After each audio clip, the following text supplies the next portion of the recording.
তেলাপিয়ার বাচ্চা হয়, যে কোনো তেলাপিয়া, তখন আমরা প্রথম দিন থেকে 21 দিন পর্যন্ত হরমোন খাওয়ানো হয় খাবারের সাথে।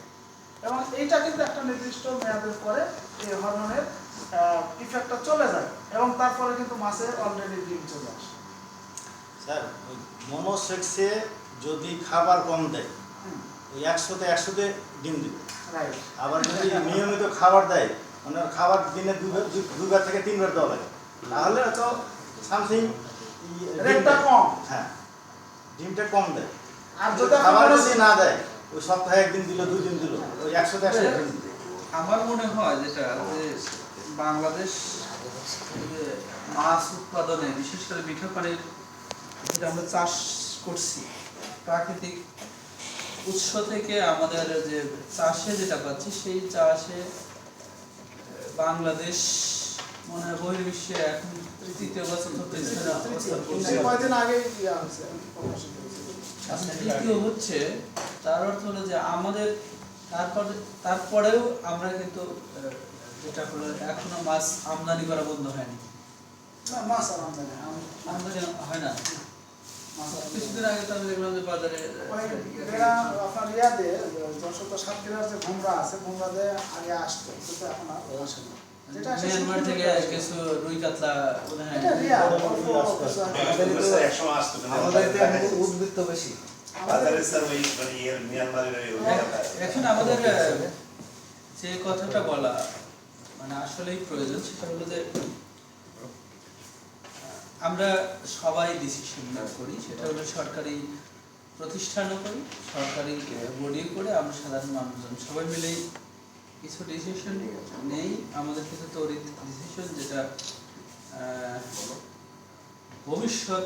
ভবিষ্যতে এর পার্শ্ব প্রতিক্রিয়া কি হতে পারে সেই ইস্যুটা আমাদের প্রাণে কম থাকে। এই জায়গায় আমার মনে হয় যে একটু দৃষ্টি দেওয়া দরকার। বিষয়টা যেমন গোদাগাড়িতে এক ধরনের প্রবণতা দেখা যাচ্ছে, শুধুমাত্র গোদাগাড়িতে না, রাজশাহী, নাটোর, এই দুইটা জেলায় বিশেষ করে রাজশাহী এবং নাটোরে মনে হয় আমাদের রাজশাহীর থেকে বেশি, কিছুটা আছে সিরাজগঞ্জ। আমাদের যে যেগুলোর যে পুকুর আছে সেই পুকুরগুলোর থেকে হিউজ পরিমাণে আমাদের চাষাবাদ জন্য যে জমি আছে সেগুলো কেটে প্রতিষ্ঠান করা হচ্ছে। এটা কৃষকরা করছে, আমি কৃষকদের দোষও দিতে পারছি না, কারণ হলো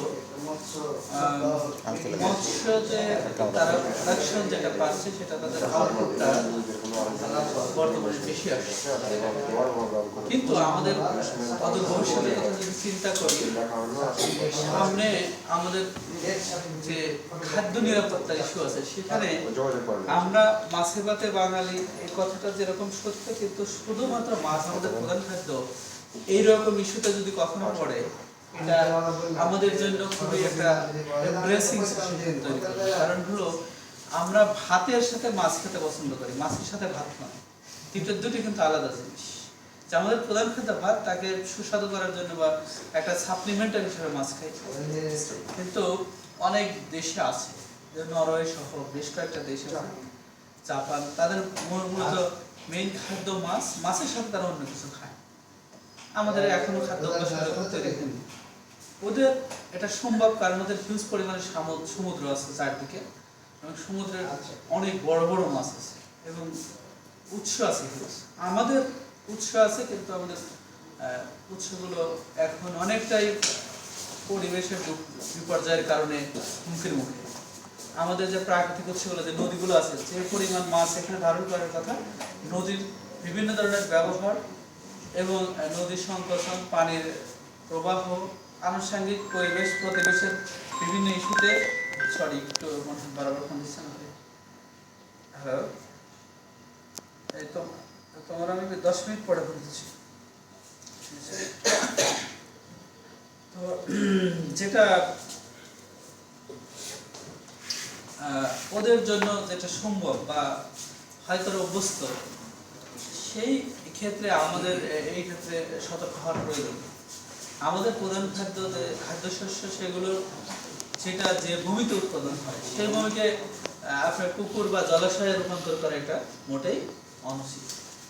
এটার ব্যতিক্রম কিছু আছে আমাদের আবাসনের কারণে অনেক যেগুলো প্রতিষ্ঠিত পুকুর জলাশয় আছে সেগুলো ভরাটেরও প্রবণতা আছে। তো দুটো দিকেই ক্ষতিকর। পরিবেশ আমরা ধ্বংস করছি এবং আমরা সভ্যতার ইতিহাস যদি খেয়াল করি যে মানুষের এই যথেচ্ছাকে প্রকৃতি সবসময় মানে মেনে নেয়নি। তার প্রকৃতি তার ব্যালেন্স ঠিক রাখার জন্য বিভিন্ন সময় খরা, তারপরে মরুময়তা, তারপর জলোচ্ছ্বাস, বিভিন্ন ধরনের প্রাকৃতিক দুর্যোগ, যে বজ্রবিদ্যুৎ, এই ধরনের যে বিভিন্ন প্রাকৃতিক অথবা ভূমিকম্প, বিভিন্ন কারণে তাকে তার ব্যালেন্স ঠিক রেখেছে। আপনি দেখেন ইউরোপে এটা নিয়ে আমরা প্রতিদিন পত্রিকা পড়ছি যে সেখানে তাপমাত্রা এত পরিমাণ বৃদ্ধি পেয়েছে যে সেখানে জীবন ধারণ অসম্ভব হয়ে গেছে। সব মানুষজন সেখান থেকে চলে আসে। একে হলে তাদের বিদ্যুৎ প্রোডাকশনের সমস্যা হচ্ছে বর্তমান বৈশ্বিক কারণে, পাশাপাশি তাদের তাপমাত্রার কারণে অনেক দেশ পরিমাণ মানুষ মারা যাচ্ছে এবং অনেক দেশে এখন যে যেটা প্রাকৃতিকভাবে আগুন লাগে ওটার নাম কি যেন বলে, দাবানল। দাবানলে গ্রামকে গ্রাম, শহরকে শহর বিলীন হয়ে যাচ্ছে। তো আমরা এদিক দিয়ে সব দিক দিয়ে সুবিধাজনক অবস্থানে আছি। আমি ইতিহাস বিনির্মাণের ছাত্র হিসাবে আপনাদের একটা তথ্য মানে জানাই যে বাংলাদেশ যে ভৌগোলিক যে আবহাওয়ার অবস্থান করছে, সেই আবহাওয়া আমাদের গভীর যে মরুভূমিটা, সেই গভীর মরুভূমির যে লু আবহাওয়া প্রবাহিত হচ্ছে, সেই আবহাওয়ার কর্কটক্রান্তি যে রেখার যে একবার এক ডিগ্রিতে অবস্থিত, সেই হিসাবে বাংলাদেশকে হওয়ার কথা ছিল একটা সম্পূর্ণ মরুভূমিময় দেশ, কিন্তু বাংলাদেশ মরুভূমিতে পরিণত হয়নি, বা আমার ধারণা হয়তো আরো 1000 বছর হওয়ার সম্ভাবনা কম। কিন্তু 1000 বছর পরে কি হবে সেটা সৃষ্টিকর্তা জানে। কারণ আমাদের মূল কারণ হলো গভীর মরুভূমি থেকে যে লু আবহাওয়াটা প্রবাহিত হচ্ছে, এটা খুব গরম আবহাওয়া, সেই আবহাওয়াটা আপনার হচ্ছে হিমালয়ে বাধাপ্রাপ্ত হচ্ছে। বাধাপ্রাপ্ত হওয়ার ফলে এখানে এই আবহাওয়ার এদিকে বাতাসটা প্রবাহিত হতে পারছে না, যার কারণে এটার ইম্প্যাক্ট এখানে পড়ছে না। আর একটা হলো যে আমাদের সোয়াস্বপ্ন গ্রাউন্ড, যেটা দক্ষিণে যেটা অবস্থিত, এই সোয়াস্বপ্ন গ্রাউন্ড থেকে আপনার আমাদের যে মৌসুমী বায়ু, সেই মৌসুমী বায়ুর প্রবাহ হিউজ পরিমাণে মেঘ আকারে সেটা যে মানে ভেসে যাচ্ছে, ওটা নদীতে ওই আপনার হিমালয়ের যে উচ্চ পর্বতশৃঙ্গ আছে সেখানে বাধাপ্রাপ্ত হয়ে এটা বৃষ্টি আকারে এইদিকে ঢল হিসাবে চলে আসছে। এবং বাংলাদেশের যে আরেকটা কারণে যে আপনার যে বললাম যে ঢল হিসাবে চলে আসছে, এখান থেকে যে হিউজ পরিমাণে কাকর, লোহা বা আনুষঙ্গিক যে ইয়েগুলো নিয়ে আসছে, সেগুলো আমাদের জল যে ভূমি মানে নদী এতদিন ভরাট হয়ে যাওয়ার কথা, মানে স্তর করে পড়ে, কিন্তু এটাও হচ্ছে না। এটার মূল কারণ হচ্ছে আমাদের ওই যে স্রোতে আসছে সেই স্রোতটা বেশি, এটা একটা কারণ। আর একটা কারণ হচ্ছে সোয়াস্বপ্ন গ্রাউন্ডের এখনো রহস্য উদ্ঘাটিত হয়নি, সোয়াস্বপ্ন গ্রাউন্ডে এগুলো যা বিলীন হয়ে যাচ্ছে। এবং আপনার হলো এর সাথে যে বালিকা করে মোটামুটি যেগুলো যে আমরা যেটাকে পলল ভূমি বলি, তা না হলে এই পলল ভূমি না থাকলে আমরা যেরকম হিংস্র জাতি, তাতে আমাদের 2-3 বছর পরে আর কোনো ফসল পাওয়ার কথা ছিল। কারণ হচ্ছে আমরা না বুঝে যে আমাদের ফসলের যে স্তরটা, সেই স্তরটার সর্বোচ্চ গভীরতা হলো 6 সেন্টিমিটার, মানে 6 ইঞ্চের পরে আর কোনো ফসল উৎপাদনের ক্ষমতা সম্পন্ন কোনো মাটি নেই। কিন্তু আমরা প্রতিনিয়ত আমাদের যে আমি যখন বাধা দিতে যাই, বরের জমিতে বলতেছে যে তারা প্ল্যান করে জমি ইয়া করতে চায়, মানে তারা একবারেই এটা অবৈজ্ঞানিক কথা বলে। কিন্তু এটা সম্ভব হচ্ছে যে আমি যেটা বললাম, মানে সৃষ্টিকর্তা আমাদের এই ভূমিটার পজিশনগত কারণে আমরা এত সুযোগ পাচ্ছি। এটা আমি যে অল্প সময় বললাম, এটা বিজ্ঞানীরা 200-300 বছর গবেষণা করে বের করেছে। এবং আপনি যদি কি যেন বলে এই বিষয়টা গবেষণাটা এই তথ্যটা যদি বুঝতে চান, আপনারা কমপক্ষে 5-7 বছর লেখাপড়া করেন। আমার 5-7 বছর লেখাপড়া করে এই সিনাপসিসটা বললাম। তো এই যে প্রাকৃতিক আমরা প্রকৃতির কাছ থেকে যে ফেভারটা আমরা পাচ্ছি, সেই ফেভারকে আমরা যদি বাঁচিয়ে রাখতে চাই, তাহলে আমাদের নদীর প্রবাহ যেরকম বাধাগ্রস্ত করা যাবে না, পাশাপাশি আমাদের ভূগঠনও পরিবর্তন করা যাবে। ভূগঠন পরিবর্তন করে আমরা প্রাথমিকভাবে হয়তো কিছুদিন লাভবান হব, কিন্তু এক সময় আমাদের এই এলাকা ছেড়ে চলে যাওয়ার প্রয়োজন হতে পারে। কারণ প্রকৃতি তার ন্যাচার সেন্স যে কোনোভাবে এটা বললো যে এটার বিষয়টা আমি কেন বললাম যে ধান ওই কি জন্য বলে ধান বানতে শিবের গীত, শিবের গীত চলে আসে। কারণ হলো আমাদের এই দিকে মৎস্য চাষের সাথে পুকুর খননের একটা ওতপ্রোত সম্পর্ক আছে। এটা প্রতিনিয়ত আমাদের সরকারি যে কর্মচারী আছে আমরা তাদের জন্য চ্যালেঞ্জ। তারা বিভিন্নভাবে মানে তারা পুকুর খনন করতে চায়, তারা খনন করেই ফেলে, যে কোনোভাবেই হোক এটা করে ফেলে, হয়তো রাত্রে অথবা দিনে অথবা ইয়াতে আমরা যে জরিমানা করি তারপরে করে ফেলে। তো আপনারা যদি সচেতন না করেন তাহলে আমাদের মৎস্য চাষ যেরকম ব্যাহত হবে, কৃষি যে ভারসাম্য আছে সেগুলো নষ্ট হয়ে যাবে। আমি এই সরকারের যে গৃহীত বিভিন্ন পদক্ষেপ মৎস্য সম্পদ বৃদ্ধির জন্য, সেই বৃদ্ধির ক্ষেত্রে এখানে আমি মৎস্য কর্মকর্তার পাশে বসে আছে সাহস করে বলতে পারছি না। কারণ হচ্ছে তার এটা হলো টেকনিক্যাল ইস্যু, তার পড়াশোনার সাবজেক্ট। এখন আমি যদি মৎস্য নিয়ে জ্ঞান দিই তাহলে এটা উদ্যত্তপূর্ণ আচরণের দুই হলো যে অল্প বিদ্যা ভয়ঙ্করী মিথ্যা স্ফলন এই টাইপের। তারপরে কিছু কমন কথা আছে এটা বলতে হয়, কারণ আমি এখন বলি সভাপতি হিসাবে বলতে হয়। আমি চট্টগ্রামের ফটিকছড়ি উপজেলাতে যখন সাগর কমিশনের ভূমি হিসেবে দায়িত্বপ্রাপ্ত ছিলাম, তখন এই আপনাদের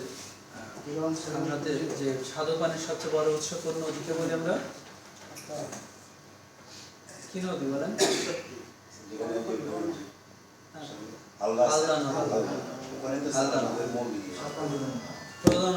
মাছের ডিম ছাড়ে পোনা ছাড়ে হালদা রক্ষা কমিটি নামক একটা বিভাগীয় পর্যায়ে একটা কমিটি গঠন করেছে সরকার।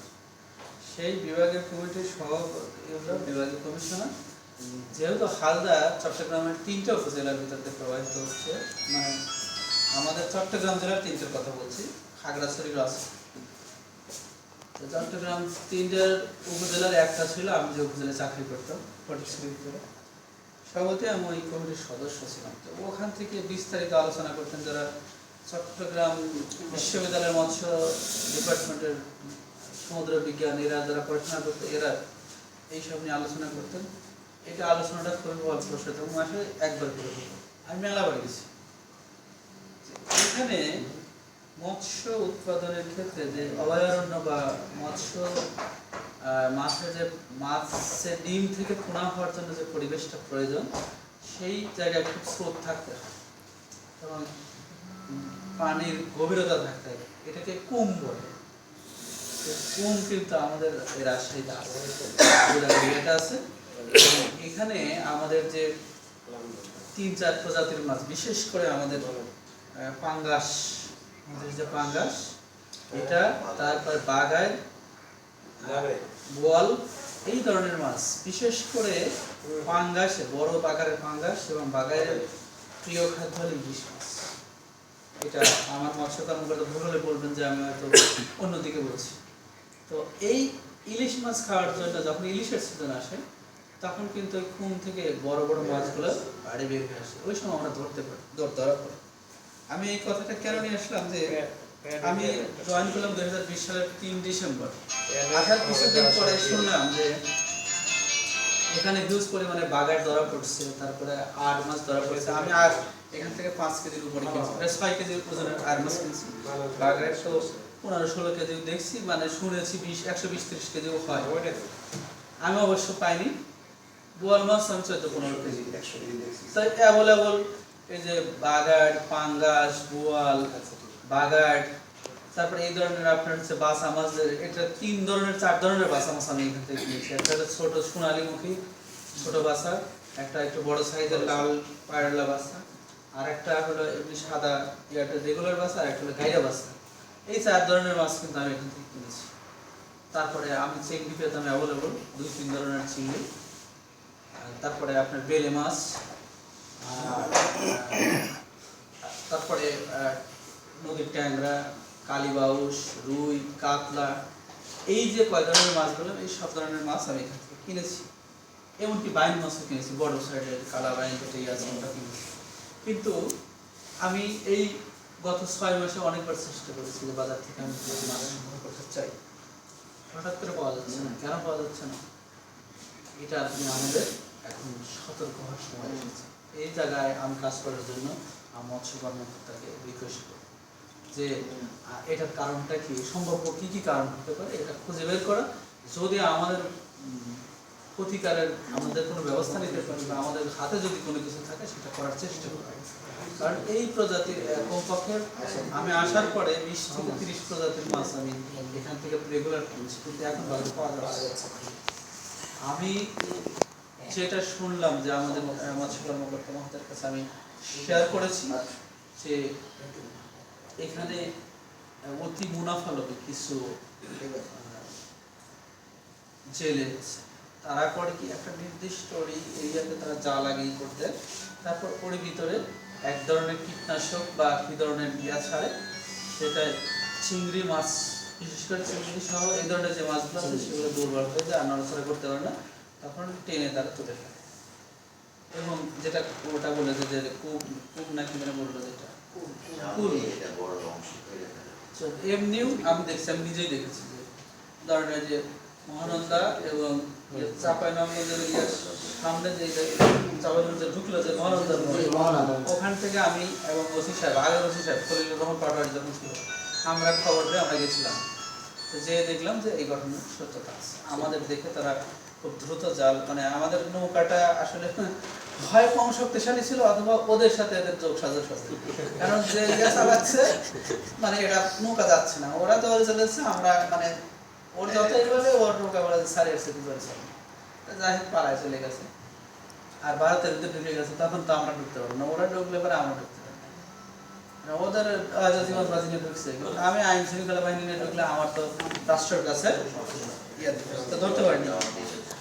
তো এই যে বিষয়টা, এই বিষয়টা কিন্তু দুইটা তিনটা ইয়ে করছে। একটা হলো যে মাছের যে বিভিন্ন প্রজাতি, দেশি প্রজাতি আছে, সেই প্রজাতিকে একবারে বিচ্ছিন্ন করে দিচ্ছে, এটা একটা। আর একটা হলো যে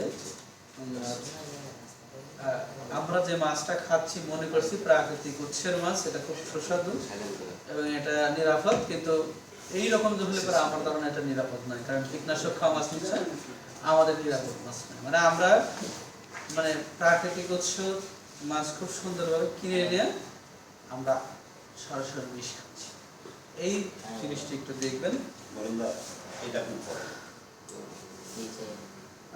আর একটা ইস্যু অবশ্যই এটা আমাদের হাতে নাই, মানে আমরা উপজেলা পর্যায়ে ডিসিশন নিতে পারবো না।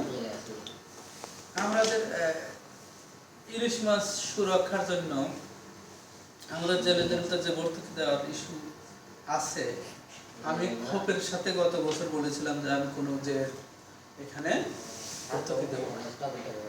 কেন দেবো না? কারণ হচ্ছে ইলিশ মাছ নদীতে আমি ইলিশ মাছের ঝাটকাও পাই না, তাহলে ইলিশ মাছ রক্ষার জন্য আমি কেন 2000 জেলের এত ভর্তুকি দেবো? এটা একটা প্রশ্ন ছিল আমার। আর একটা প্রশ্ন ছিল যে অন্য অন্য প্রজাতির মাছ তাদের মারার জন্য আমরা একটা নির্দিষ্ট সময় যখন আমরা নিষেধ করছিলাম যে তাদের জন্যই মাছ তো আমরা মারবো না, তারাই মারবে, 2 মাস তারা যাতে এটা কি করে মাছের প্রজনন মৌসুমটা যাতে তারা ইয়াতে না নামে। এখন সরকারের জন্য কিন্তু বিকল্প দুই একটা ছোট একটা প্রজেক্ট যারা রেগুলার মৎস্যজীবিতার সাথে জড়িত, তারা যাতে অন্য পেশায় ডাইভার্ট হয়, তাদের জন্য ওই যে ভ্যান গাড়ি অমুক তমুক